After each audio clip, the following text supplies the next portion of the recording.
Hello and welcome to another video. I'm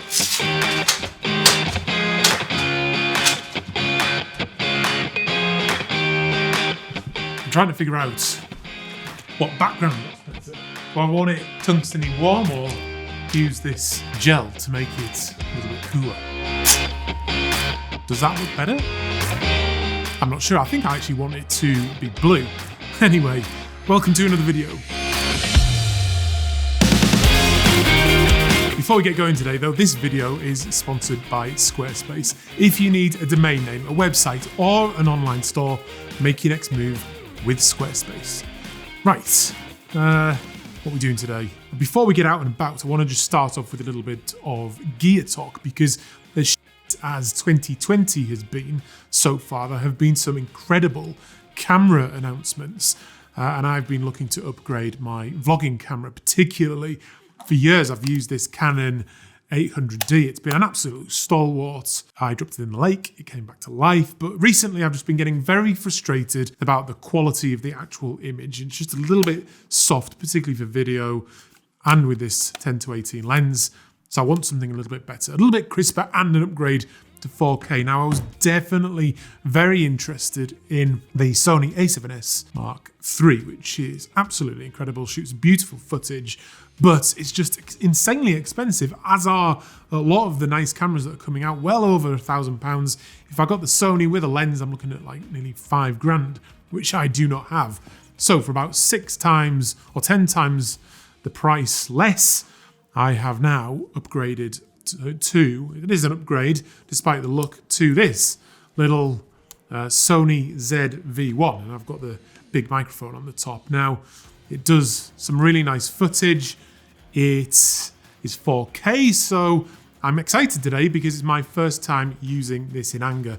It's not perfect. It doesn't quite have the wideness of the angle, so I'm not just a huge head in your frame, but to get around that, I'm marrying this with this carbon fiber tripod, and I just extend that like that, and then when I'm vlogging, put the camera on there obviously, and then just hold it out. So I've got that distance between me and the camera, and it's still a nice field of view for you to see what's going on behind me and things when we're out and about. So yeah, I think that's it. Does that look better? Who knows? It's a work in progress, this studio.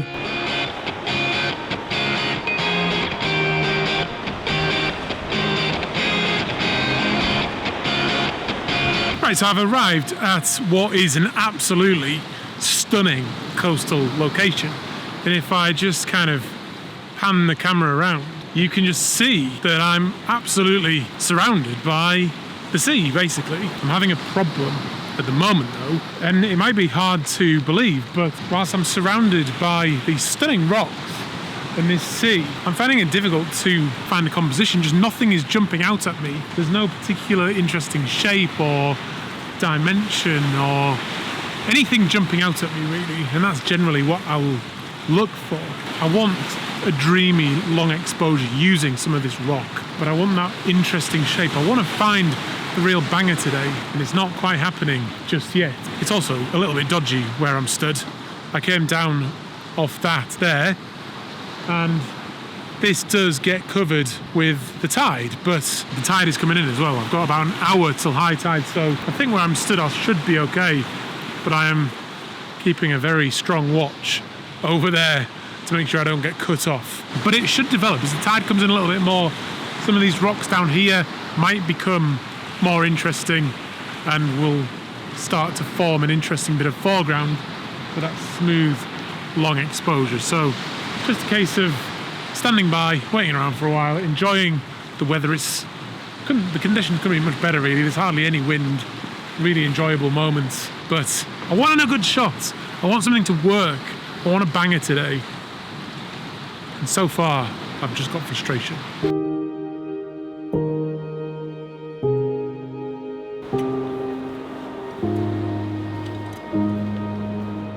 So I was hoping it was going to happen, has happened. As the tide is coming in, it started to wash round some of these quite long, flat rocks, and the taller parts of the rock are now isolated creating some foreground interest that makes a nicer shape, rather than the flat line that I had a minute ago. I just really want to keep it very simple. These are the kind of shots that I really, really love. I'm not sure how popular they are though, and I'd be interested in hearing your take on it, but I really don't think this is the kind of image that's going to grab attention on Instagram. But for me, that doesn't really matter.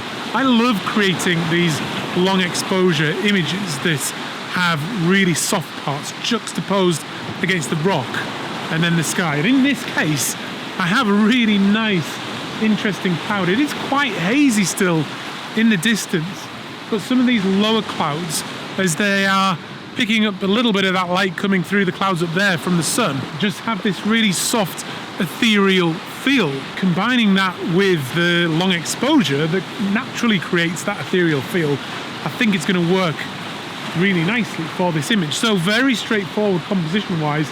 The rock that I've got down here, I'm just placing that in my foreground.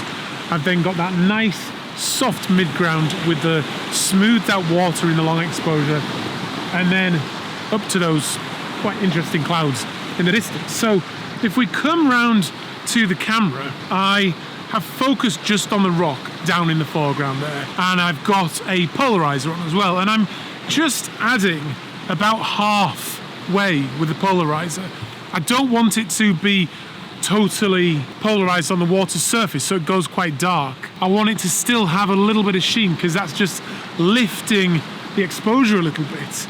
And because the sun's behind me, that I'm not getting any flare or glare rather, that's really going to damage the frame or make the frame not as good. I'm at f11, 1/20th of a second at the moment, ISO 100, and there's a boat moving in and out of my scene. I don't really want that in there. I'm hoping it's going to move, but if not, I shall clone that out. So I've got a 6-stop filter. That's what I'm going to use. So come back around to the camera, just slide that down into there like that. And now I can't see, so I need to change my shutter speed to about 5 seconds, I think. That's going to work pretty well.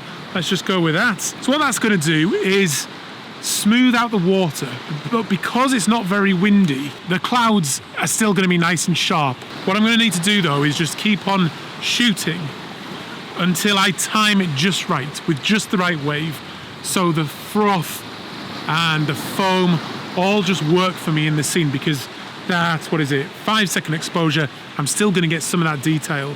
It's going to add a bit of highlight to the foreground, just lifting that ethereal feel even further. So here we go. I think it's going to be best when it comes in and it starts to go back out again. Wait for a big wave, like now. Fire away. Oh, that's good. It's good. I can still see the rock. Yes. Let's take a look at that. Yeah, it's so straightforward. I think just that simplicity that I absolutely love at the coast, where you can access any coast really. Just find a rock, find something solid in the foreground. Just go for that fine art. I don't like saying it, but that fine art feel. And I just get excited about this. I know a lot of people aren't going to, but I definitely do.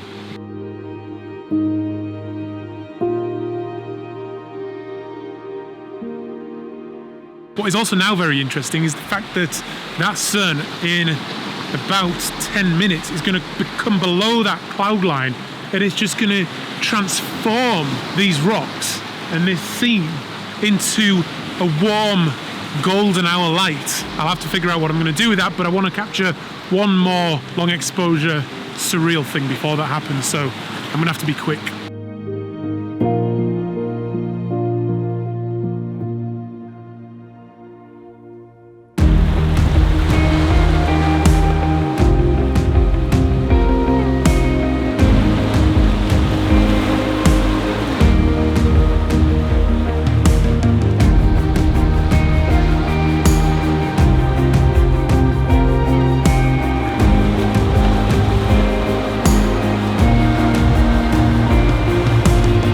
So as you just saw on the drone footage there, the sun and that warm, beautiful golden hour light has absolutely transformed this landscape.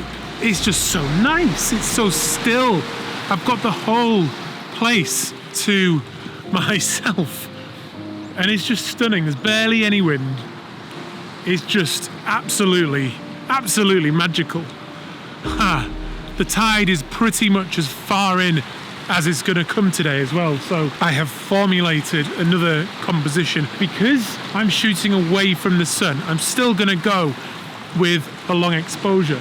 But now that warm light is hitting these rocks, it's going to introduce a whole nother element. So where the last image was very cool and ethereal, this one is still going to have that ethereal feel, but it's going to feel that little bit warmer. And I think potentially it could complement that last image, just a very simple image. This time I'm definitely going for a square crop. So there's 3 rocks just down here, and they're surrounded by some smaller rocks, but because the tide is now higher, those smaller rocks, every now and again, with the right wave, the water's washing over them. There's a good wave coming in just there. And I've composed them basically onto the bottom of the rule of thirds. There's 3 rocks with the sort of triangular, interesting shapes. There's one bigger one in the middle, 2 smaller ones to the left and the right. That's going to be the focus or the subject of this image. We've then again got that mid-ground with the waves sort of crashing beyond it, which could introduce a more interesting element to the mid-ground than last time perhaps. Then we've got some really thin clouds in the sky as well, which once I smooth them out with another long exposure is going to be fantastic. So I'm at f11 again. I'm at 1/15th of a second and then ISO 100. Now I've already worked out that with this 10-stop filter, once I pop this in, I'm going to need about a 1 minute and 8 second exposure time, I think. Let me just check that for you. Yeah, that's about right. So I'm just going to slide the 10-stop filter back in, switch over to bulb mode where I already have my timer set. Let me just double check that. And then I'm already focused in. I've locked the focus of, or I have now. The boat's still in the distance there, being quite annoying, but I think I'm ready to shoot. One thing I do need to do is be aware of is that, I don't know if you can see from there, but my shadow is casting on the rock. So I'm going to have to hit the 2-second timer, wait for that to go, and then move out of the way to get my shadow off that rock. That sun's so good. So 1 minute, 8 seconds, and then we can go back to the camera and have a look. Right, so that's now finished. Let's take a look. Ah, it's so nice. I know I say this a lot, but every time you look at a long exposure photograph for the first time on the back of the camera, it's just a magical moment, because the camera perceives the world with these long exposures in such a different way that we see it with our eyes. All the objects are the same, but that lengthening of time compressed down to one image is just so special, and I love the simplicity of it. One thing I luckily have got away with there is that with a DSLR, if you're doing long exposures, you should really cover the viewfinder with 1 minute 8 seconds. Usually that's going to be all right, but because the light is going, or the sunlight is going directly into the viewfinder, there is a seal around the mirror inside the camera, but a little bit of light creeps through, and as you expose for longer, that starts to get picked up by the sensor, but it's coming from the edges of the frame in this case. So because I'm cropping down to a square crop, I've 100% got away with that. But yeah, just really happy with that. And I'm also now very excited. I'll show you that picture in a minute, by the way. I'm also very excited now about what's going to happen at sunset. There's not going to be an image over there, but as that sun sets, some of this wispy high altitude cloud could just create such a beautiful pink scene, I think, or something dramatic that's going to happen.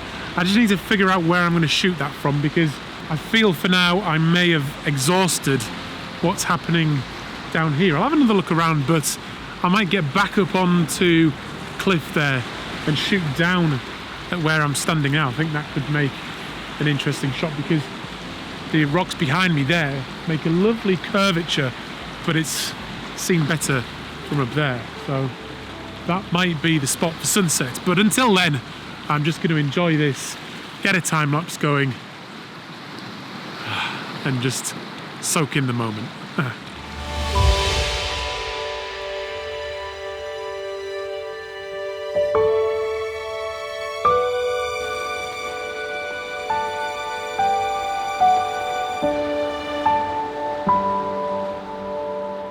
Right, we're coming towards the end of the day now, and I've decided to stay in this spot because the clouds over here have just developed so nicely.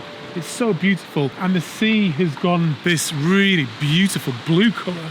It was like that when I first got here, but then it kind of greyed out a little bit.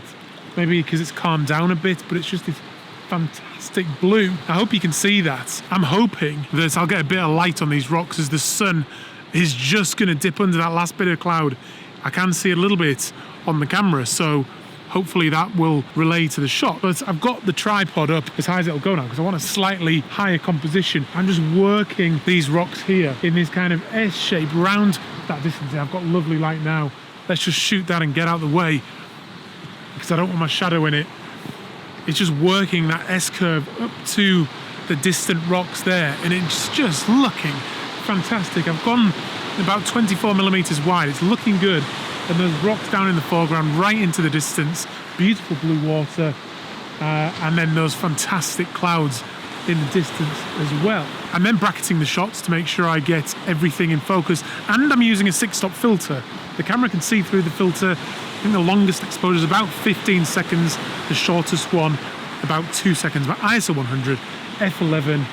And yeah, I'm excited to see how this turns out. The clouds are just developing into something really beautiful, and that warm golden light is going to dip behind the headland in a minute there, and that will be the end of it. I will show you those images in a minute, but this video is sponsored by Squarespace. Squarespace have been great to me. They support independent creators like me, and I'm very grateful for their support. They also allow you to make a website, a beautiful website, so simply, so easily, and it's just a superb place to showcase your photography. Full high resolution pictures. Yeah, it's just the best place to show off your work. Instagram, terrible. Social media, terrible. Having your own website is the perfect place for you to put your message across and potentially make a little bit of money as well, and Squarespace will grow with you. So go to squarespace.com to start your free trial today, and then if you like what you've created, use the offer code FIRSTMAN to get 10% off your first purchase. Right, I'm excited about seeing this now. Let's have... it's so good. The colours are beautiful. We've got the rocks winding their way through. The sky looks great. Everything looks great. What a fantastic way to finish this day, just as the sun dips behind the headland there. I can't wait to show you that picture. But what a fantastic day. I really hope you've enjoyed this in a series of images that may not be that popular, but it really doesn't matter. I think that last one will be, but just shoot what you love to shoot. Create what you want to create. And it's by doing that, finding it in yourself, that you will be able to produce something original and unique and that means something to you, rather than just going along with what everyone else is doing. And it's by being yourself that you will get noticed and people will start to pay attention to your work and maybe what you have to say as well.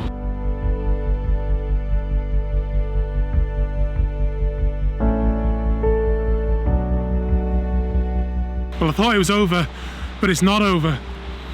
The sky up there is now just so beautifully pink. I've literally run up that hill. The lungs are burning, but let's get that now. I'm focused in, composing on that little outcrop of land there. Beautiful blue sea, beautiful pink sky, and a little bit of warmth coming from over there, just warming up those rocks a touch. It's just fantastic. But what a day. I just want to have a quick look at that. It's so nice. It's so nice. Just look at it. Just fantastic. I'm absolutely buzzing. What a fantastic day of landscape photography. Yes.